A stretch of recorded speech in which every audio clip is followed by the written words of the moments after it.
Je vous ai déjà parlé un petit peu d'Elder Camara. On en a parlé dans le live avec Arnaud, notre ancien Toto TDS devenu marxiste préféré. Elder Camara, donc, c'était un prêtre, évêque, archevêque brésilien qui est une grande figure de la théologie de la libération et qui était surnommé l'évêque rouge. Il avait une phrase qui était un peu marrante, qui était je nourris un pauvre et l'on me dit que je suis un saint. Je demande pourquoi le pauvre n'a pas de quoi se nourrir et l'on me traite de communiste. Et vous allez voir que Pascal Praud, il est à deux doigts de traiter le pape de communiste, voire il traite le pape de communiste. Ça, c'est les droits tardés, ça. Dès que tu dis, voilà, ça serait bien que les gens meurent pas de faim, en gros, tu deviens communiste, quoi. Bon, vous allez voir ça. On part là-dessus. 11h, 13h, Pascal Praud et vous. Et votre matinée qui se poursuit sur Europe 1 avec Pascal Praud. Pascal Praud et vous, c'est jusqu'à 13h. Avec vous à l'antenne, bien sûr. Vous réagissez en composant le 01 80 20 39 21. Bonjour Pascal. Bonjour Géraldine. Le pape François, vous le savez, est à Marseille. Aujourd'hui, une visite en France pour 2 jours. Premier déplacement d'un pape en France depuis 2008 et son prédécesseur Benoît XVI. Mais une visite politique peut-être. Est-ce qu'il en fait trop, selon vous, le pape après? Ils sont comme psycho. Ouais, c'est politique. Dès que ça leur plaît pas, c'est politique. Il ne vient pas en visite d'État en France, mais à Marseille pour dénoncer le drame des naufragés, les migrants, et plaider la cause des exilés. Je vous propose d'écouter peut-être Jean-Marie Guénois, qui est rédacteur en chef au Figaro, spécialiste des questions religieuses. Il était l'invité ce matin de Dimitri Pavlenko. Est-ce que le pape est marxiste? Il est lui-même de sensibilité. Est-ce que le pape est marxiste? Ah, les mecs, ils se chient dessus pour de la merde, c'est incroyable, quoi. Le pape est marxiste, voilà, il dit oui, les migrants, ce serait bien qu'ils meurent pas en mer et qu'on les aide, il devient marxiste, le mec. Social-démocrate, on dirait de centre-gauche. Jean-Paul II, Benoît XVI était plutôt de centre-droit, donc ça c'est aussi la réalité de l'Église. L'Église, vous avez de toutes les couleurs possibles de la vie politique, hein. Il y a des gens à droite et à gauche. C'est quelqu'un qui est très difficile à saisir, mais qui ne cache pas ses options fondamentales et qui pense qu'aujourd'hui l'Église doit s'engager et sur le terrain des migrations et sur le terrain, ce qu'elle faisait déjà, et sur le terrain d'écologie, ce qui est un peu plus récent. Monsieur Guénois, rédacteur en chef donc du Figaro, au micro de Dimitri ce matin sur Europe 1. Et puis Alain Bauer était l'invité toujours sur Europe 1 à 8h10 de CNews également avec Romain Desarbres. Ce que je comprends pas en fait, c'est quel avis il s'attendait à ce que le pape ait, quoi. Parce que si le pape est chrétien, au bout d'un moment c'était l'avis qu'il devait avoir, la vie était presque basique en fait. Enfin, et les mecs, ils sont étonnés, ils sont piqués dans leur orgueil, comme si le pape, il allait arriver en mode cosplay pu du fou et dire oui, la révolution et les communistes nous ont enlevé notre identité. C'est pas le problème du pape, quoi. Enfin. Le président de la République, monsieur Emmanuel Macron, comme croyant, a envie d'aller à la messe, il peut le faire à l'église tous les jours. En tant que chef de l'État, il n'a rien à y faire et c'est toute la difficulté. Il fait une visite amicale et donc s'il a envie d'écouter le pape, voilà, grand bien lui fasse. J'en ai rencontré plusieurs dans ma vie. Je ne me suis pas senti transformé par la poignée de main ou le salut fait au président de la Cité du Vatican, par ailleurs pape, puisqu'il a les deux fonctions. Et la question, c'est de savoir si c'est le chef d'État qui est accueilli ou le chef de l'Église. Là, c'est le chef religieux. Très clairement, puisqu'il dit lui-même qu'il ne vient pas en France, mais à Marseille. Et donc, on va considérer que c'est le président de la République de Marseille qui le reçoit. Est avec nous. Bonjour, monsieur l'abbé. Merci d'être avec nous. Bonjour Pascal Praud, bonjour à tous. Depuis mon plus jeune... Donc là, monsieur l'abbé, moi je me suis demandé, est-ce que c'est un abbé ou est-ce que c'est un gars qui s'appelle monsieur l'abbé? Non, c'est un abbé. Âge que je suis dans les églises, j'ai toujours remarqué, et c'est normal d'ailleurs, que ce qui se dit dans les églises, ce que dit le prêtre au moment de l'homélie, ce qu'ont dit parfois les papes, bien sûr que c'est un discours de gauche. Bien sûr que le drapeau de la pauvreté est chrétien, comme disait le pape François. C'est pas nouveau. Depuis Jésus-Christ, en fait. Depuis Jésus-Christ, on est proche de ceux qui souffrent, de ceux qui pleurent, de ceux qui sont malades, donc depuis toujours. Vous savez, quand l'abbé Pierre, à l'hiver 54, dit « Mais c'est pas normal, il y a un gars qui est en train de mourir de froid au pied de mon immeuble, révoltons-nous », il a raison. Alors, quand vous dites de gauche, je sais pas, alors j'ai entendu ce que disait Jean-Marie Guénois, c'est pas faux, évidemment, les papes se succèdent et se ressemblent pas. Vous savez, le pape François, quand il parle... Ça, c'est leur moïsation à eux, en fait, quand quelqu'un dit un truc qui n'est pas forcément un discours clairement de gauche assumé, je sais pas quoi, ils le mettent de gauche pour essayer de le repousser. Là, le but, c'est d'avoir des gens qui traitent le pape de woke, qui disent que le pape veut islamiser la France ou je sais pas quoi, et du coup, de le mettre dans une situation un peu inconfortable, quoi. Alors qu'en réalité, le pape, oui, sur ça, on peut dire qu'il est de gauche. Après, sur des questions sociétales, de genre, sur l'avortement ou des trucs comme ça, il va plutôt être réac. C'est un pape, quoi. Enfin, il n'y a pas besoin d'arriver et dire que le mec, c'est un marxiste d'extrême gauche, quoi. D'euthanasie ou d'avortement, il est excessivement conservateur. Hein. Donc, alors, je suis d'accord avec vous. La parole, elle est un peu, elle est double, quoi. Hein. Elle est double, mais François a dit « Terre-toi, TOIT. Terre-toi et travaille pour tous ». Mais ça pourrait être le slogan de Lénine ou de Brejnev. Terre-toi et travaille pour tous, ça pourrait être le slogan de Lénine ou de Brejnev. Ah, mais vous avez vu le niveau, mais les mecs, ils sont pas pour qu'il y ait de la terre, un toit et un travail pour tous, quoi. Ils sont pour qu'il y ait des gens à la rue, des gens qui soient sans terre, et puis des gens qui aient pas de travail, quoi. Mais vraiment, mais c'est un niveau de parasitisme social et d'être sans cœur, d'être comme ça, c'est incroyable. Hein. C'est le discours de Brejnev, hein, c'est pas du tout le discours de Jésus-Christ. ou de Mélenchon. Exactement, terre, toi et travail pour tous. J'en ai parlé une fois avec M. Mélenchon, j'ai dit, vous savez, vous devriez être proche de ce pape qui dit quelque chose comme vous, il dit l'humain d'abord. L'humain d'abord. Et il y a quelque chose de très juste. Alors maintenant, moi je pas... L'abbé, là, il rapporte quelque chose, c'est que le christianisme est une religion humaniste, évidemment. Évidemment que c'est une religion humaniste, mais t'as les mecs qui sont là, oui, c'est presque Mélenchon, quoi. Vous voyez comment il essaie de le foutre à gauche pour le mettre dans un corner. Je pense que le pape fait son job de pape lorsqu'il alerte les gens en disant, écoutez, il y a 28 000 morts en mer Méditerranée depuis 10 ans, c'est pas possible. Il fait son job, il alerte les consciences. Vous voyez, après, c'est aux politiques, après, de mettre en œuvre, j'ai envie de dire, la partition, de voir ce qui est possible de faire dans les possibilités de chaque État, etc. Ça, c'est pas le job du pape. Mais moi, j'ai retenu une petite inflexion il y a quelques jours où j'ai vu que le pape avait dit qu'il faut être, pour les migrants, il faut être libre de partir ou libre de rester. Vous voyez, et je trouve que les deux mots, la phrase, elle se comprend dans les... C'est intéressant parce que libre de partir et libre de rester. Voilà, c'est ma position, hein, c'est la position communiste. Ça, le pape est vraiment communiste, c'est-à-dire que, contrairement à ce que dit De Villiers, le pape dit pas il faut que 1,4 milliard d'Africains viennent en Europe se déverser sur nos vieilles nations. C'est pas le souci du pape. Il dit voilà, il faut que les gens soient libres de partir s'ils le souhaitent. C'est-à-dire que c'est une liberté humaine de pouvoir s'installer autre part. Et qu'ils soient libres de rester, c'est-à-dire qu'on n'aille pas détruire leur pays, détruire des forêts pour exploiter des mines de je sais pas quoi à notre profit, voilà. Et le truc, c'est que si tu luttes pas contre l'impérialisme, ce qu'est la plupart des gens de droite, en fait, tu veux pas après venir te plaindre et te dire oh, regardez, il y a des migrants et tout. Enfin, faut vraiment être un connard parce qu'en réalité, c'est souvent l'impérialisme ou le réchauffement climatique aussi, mais qui est aussi dû en grande partie aux pays occidentaux, qui provoque des migrations. Donc voilà, je trouve que la position là est bien. La position libre de partir, libre de rester, c'est la position la plus humaniste possible. Alors, comme la liaison, monsieur l'abbé, n'est pas extraordinaire. On rappelle d'ailleurs dans quelle région vous êtes, monsieur l'abbé. Je suis prêtre à Versailles et c'est ma semaine people, parce que vous savez, il y a 2 jours, on a reçu le roi d'Angleterre et maintenant on se prépare à accueillir le pape. Donc, il est venu vous voir ou pas?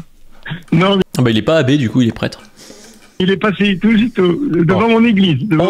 On va essayer de sécuriser, en tout cas d'améliorer la ligne qui est moyenne, parce que si les voies du Seigneur sont impénétrables, a priori celles d'Europe 1, on doit pouvoir réussir à faire quelque chose. Et on va s'y employer en tout cas.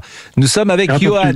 Voilà, l'abbé avait un son de gauche, il l'a tout de suite vu, Pascal. Il s'est dit, ce mec a un son de gauche, c'est quand même bizarre, il va nous lâcher des dingueries. Bonjour Johan, qui est un catholique pratiquant. Johan d'ailleurs, et non pas Johan. Johan, bonjour Johan.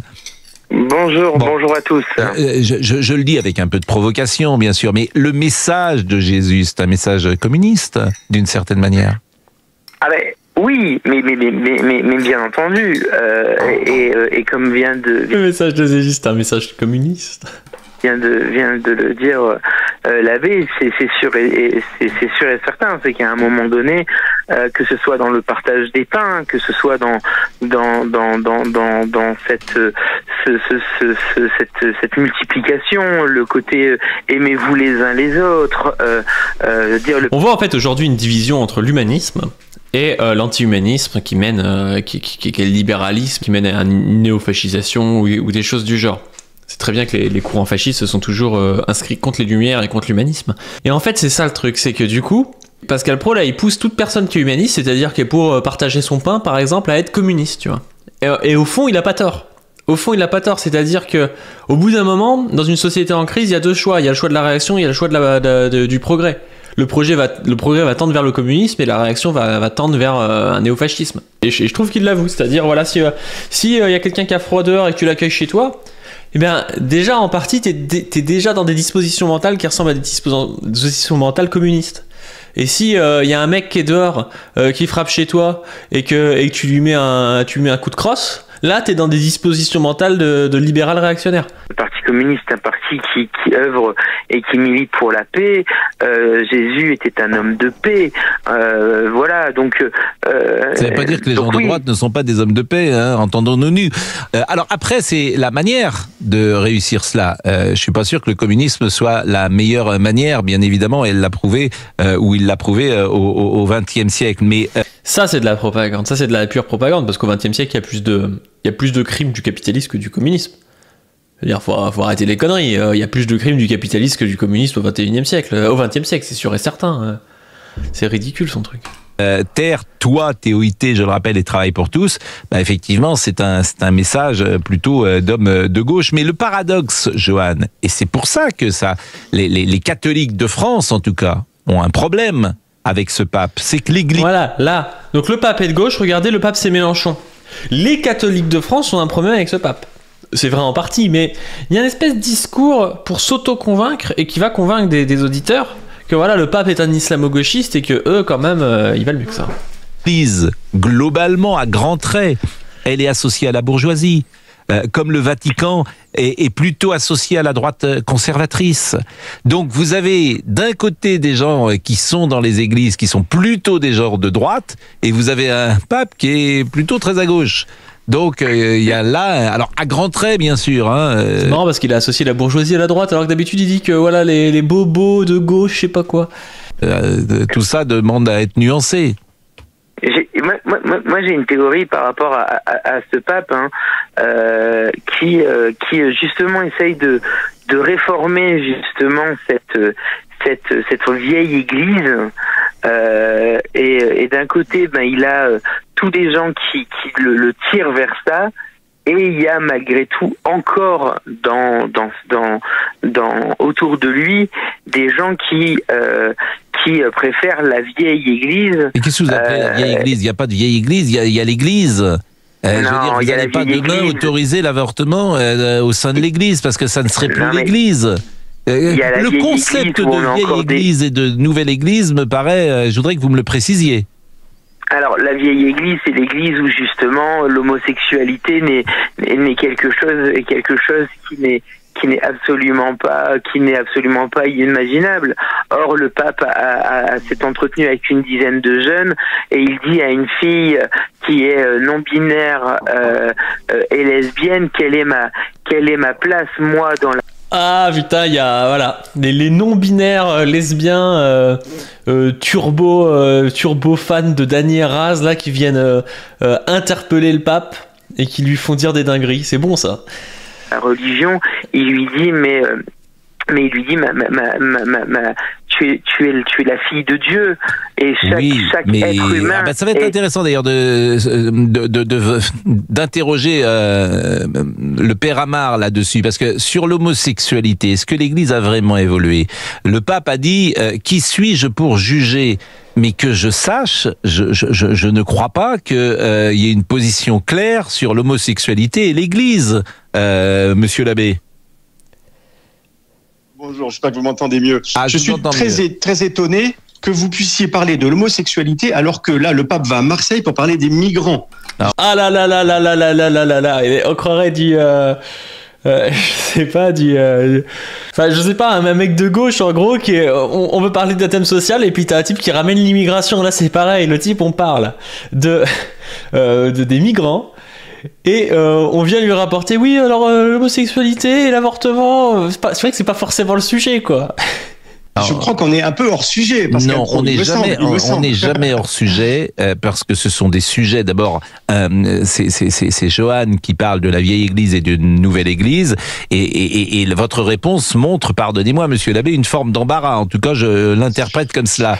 Alors, j'ai pas entendu ce que disait Johan. Johan dit ce pape incarne la nouvelle Église. Donc je lui dis, c'est quoi la nouvelle Église, c'est quoi la vieille Église? Et il me dit, la vieille Église, c'était la condamnation des homosexuels par l'Église. Bon, je suis pas sûr aujourd'hui que l'Église soit complètement ouverte au monde homosexuel. Et je vous pose la question. Alors, ouais, merci. L'Église n'a rien contre les homosexuels. L'Église, elle n'est pas ni vieille ni nouvelle. Elle est l'Église. Elle a un discours. Alors, il y a peut-être une inflexion, et là pour le coup je réponds à votre question, sur la façon de parler aux gens. Là, le pape François, on appelle ça, nous les curés, dans notre jargon de curé, la pastorale. C'est-à-dire que on a peut-être une inflexion à faire sur l'accueil des gens, d'où qu'ils viennent, quels qu'ils soient, de la façon dont ils vivent. Le pape François nous interroge là-dessus. Ah putain, c'est bon, hein. C'est bon, maintenant, quand ils reçoivent des prêtres, t'as l'impression qu'ils reçoivent un député LFI. Hein.